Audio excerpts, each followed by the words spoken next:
seja bem-vindo ao SEIP. Eu sou o professor Felipe de Matemática e hoje nós vamos estudar um pouco mais sobre as frações. Então, para iniciar o estudo, vejamos a definição.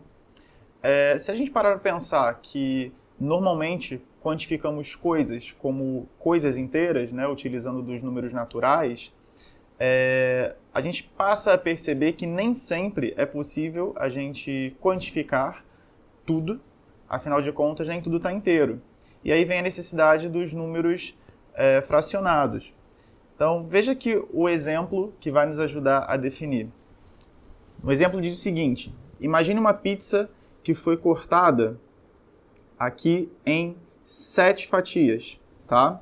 E essas 7 fatias estão todas iguais. Se uma pessoa comer 3 dessas 7 fatias, a gente vai falar que essa pessoa comeu 3/7, ó. 3/7 da pizza. Ela não comeu a pizza inteira, ela não comeu uma pizza, né? Ela comeu parte dessa pizza. Então, para que a gente possa quantificar, né, o quanto dessa pizza foi consumido pela pessoa, nós utilizamos da fração. E a fração ela é um número, né? Então o número 3/7 ele representa uma fração onde o numerador, tá? Esse nome é importante, o numerador é o 7, enquanto que o denominador, outro nome importante para a gente aqui, é o 3, tá? Então o numerador é sempre representado ali pelo valor numérico que vai estar acima da barra da fração, enquanto que o denominador é o valor numérico que está abaixo da barra da fração. O denominador ele representa em quantas partes iguais aquela coisa que estava inteira ela foi repartida, né? Lembrando, sempre importante, partes iguais. Enquanto que o numerador ele vai trazer para a gente uma ideia de quantas dessas partes iguais estão sendo tomadas ou estão sendo verificadas, estão em foco, seja numa questão, seja no dia a dia, enfim, como aqui no caso, né? A pessoa comeu 3 das fatias, né, que compunham uma pizza inteira. Então esse 3 passou a ser o nosso numerador. Então assim a gente pode dar como definição que as frações elas representam partes de coisas que outrora estavam inteiras, né? Elas vão trazer para a gente uma nova noção de número. E por isso que elas são muito importantes, estão presentes no dia a dia de todos nós. Ainda sobre a definição, nós podemos observar que as frações elas fazem parte de um conjunto numérico. Esse conjunto nós chamamos de conjunto racional, tá? Representado ali pela letra Q, que é um subconjunto dos números reais, né? Que é o conjunto que nós utilizamos aí, a letra R, para representar. Enquanto isso, o conjunto racional tem por subconjunto os números inteiros, né? Números inteiros que são representados aí pela letra Z. Então, isso é importante de se saber, porque as frações elas nem sempre serão positivas. Você pode sim encontrar frações que são negativas, afinal de contas, dentro do conjunto que abriga as frações, você também tem o conjunto dos números inteiros, que podem ser positivos, podem ser negativos. O esquema que eu trago aqui para que vocês observem é bem interessante porque ele traz essa ideia de qual conjunto está dentro de qual conjunto e isso nos ajuda a ter essa dimensão.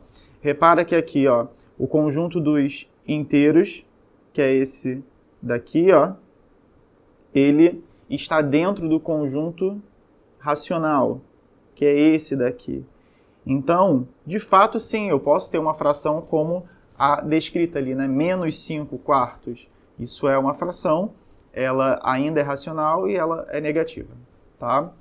Continuando com o estudo de frações, a gente pode também ter frações equivalentes, né? Eu posso ter frações que estão sendo escritas de forma diferente, né? Onde numeradores e denominadores eles são diferentes, mas elas tratam da mesma coisa, tratam da mesma quantidade, tá? E aí nesses casos nós falamos que essas frações elas são frações equivalentes. Então, quando que isso vai acontecer? Então acompanha aqui, ó. Dado uma fração, nós podemos multiplicar ou dividir, tá? Somente essas duas operações multiplicar ou dividir numerador e denominador por um mesmo valor. E isso é extremamente importante. Precisa ser um mesmo valor. De modo que a fração ela não vai estar alterando o seu valor numérico, tá? Por mais que você altere os números, né, de numerador e denominador, a partir do momento em que você multiplicou ou dividiu por um mesmo valor, a fração ela continua ainda representando uma mesma parte de um inteiro, tá? Então, nesses casos, nós falamos que essas são frações equivalentes. Acompanhe aqui alguns exemplos disso, tá? Então, veja a fração 8/12, ou 8 sobre 12, que é bastante comum de se falar, né? Se, por acaso, nós dividirmos numerador e denominador por 4, afinal de contas, tanto 8 como 12 podem ser divididos por 4, nós chegamos em 2/3. E, então, eu posso afirmar que 8/12 é equivalente a 2/3. São frações que tratam do mesmo inteiro. Aliás, da mesma parte do inteiro. 3/9.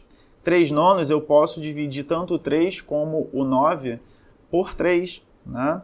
E aí a gente vai ter que 3/9 é equivalente a 1/3, que é o valor, né, que aparece para a gente após a divisão de 3 e de 9 por 3. Agora fazendo um outro tipo de operação, né? Fizemos até então com a divisão, veja com a multiplicação o que acontece. 1/5. 1/5, se eu multiplicar tanto o 1 como o 5 por 2, eu chego numa nova fração, de modo que 1/5 passa a ser equivalente a 2/10. 2/3, se multiplicarmos tanto o 2 como o 3 por 7, nós chegamos a uma nova fração, de modo que 2/3 é equivalente a 14/21. Tá? Então, esse é o conceito, essa é a ideia por detrás de equivalência entre frações. O modo de se ler uma fração também é muito importante, né? O mais comum da gente observar é falar o primeiro número sobre o segundo número. Não é que esteja errado, tá? É correto também se falar assim, mas, principalmente levando em conta texto de concurso, a gente não pode deixar de entender e aprender como se fala de uma forma um pouco mais formal. Então, nós vamos sempre ler uma fração dizendo o seu numerador enquanto número, e depois o denominador ele vai nomear a fração. Tá? E para cada denominador eu vou ler de uma forma. Exemplo, se nós tivermos como denominador o 2, a fração ela é uma fração de meios.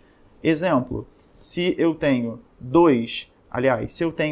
3 sobre 2, eu leio como 3 meios.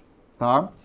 Então, se a parte que eu tenho ali no denominador é 2, eu preciso ler como meios. Se for 3, são terços. Tá? Se for 4, são quartos. Se for 5, são quintos. Se for 6, são sextos. 7, são sétimos. 8, oitavos. 9, nonos. Por fim, 10, são décimos. A partir do 10, né, ou seja, do 11 em diante, nós vamos ter uma forma um pouco mais simples de guardar e de falar esses denominadores. Tá? Você diz o número do denominador seguido de avos. Então, por exemplo, se o denominador é 11, eu vou ler a fração como uma fração do tipo 11avos. Tá? Se for 12, 12avos. E assim sequencialmente. Ok? Vamos agora para os tipos de fração que nós podemos encontrar e lidar. Né? Nós temos 3 tipos de fração. As frações que são próprias, as frações impróprias e as frações aparentes. Tá? Qual é a diferença de uma para outra? Né? Então, a fração própria é aquela fração onde o numerador é um valor menor do que o valor do denominador. elas de fato representam menos do que um inteiro. Elas vão representar menos do que uma unidade, tá? E aí, alguns exemplos. 2/3, 1/4, 3/5 e qualquer coisa que respeite a ideia de numerador menor do que denominador. A fração imprópria ela já vai acontecer o contrário, né? A fração imprópria ela possui numerador maior do que o denominador, de modo que nós não estamos mais falando de uma quantidade menor do que um inteiro, né? Menor do que uma unidade. Ela é maior do que uma unidade, às vezes pode ser maior até do que 2 ou 3, enfim. E nesse caso, eu tenho alguns exemplos aqui também. Veja, 4/3, 5/5 e 6/4. Todos esses são exemplos de frações impróprias, onde o numerador é maior do que o denominador. E por fim, nós temos também as frações aparentes, tá? As frações aparentes, elas serão o caso de numerador múltiplo do denominador. Então, quando você tem o numerador tantas vezes, né, o denominador, você tem aí o caso da fração aparente. E veja os casos aqui, ó, 6/3, 6/3, 24/12, mais um caso de fração aparente. 8/4, mais um caso de fração aparente. É importante saber desses nomes porque muitas das vezes enunciados de questões, enunciados de bancas, eles não vão trazer direto a fração ou direto o número que está sendo dado. Às vezes utiliza-se desses nomes, né? Afinal, são nomes, são termos matemáticos e é importante o candidato ali, o concurseiro, saber. Bom, pessoal, vejo vocês na nossa próxima aula sobre frações, a parte 2, onde nós vamos abordar a parte de operações, né? Como trabalha-se com operações utilizando das frações. Afinal de contas, elementos de conjunto tem que ter operação. Bom, pessoal, então ficamos por aqui. Bons estudos para vocês e até a próxima aula de matemática.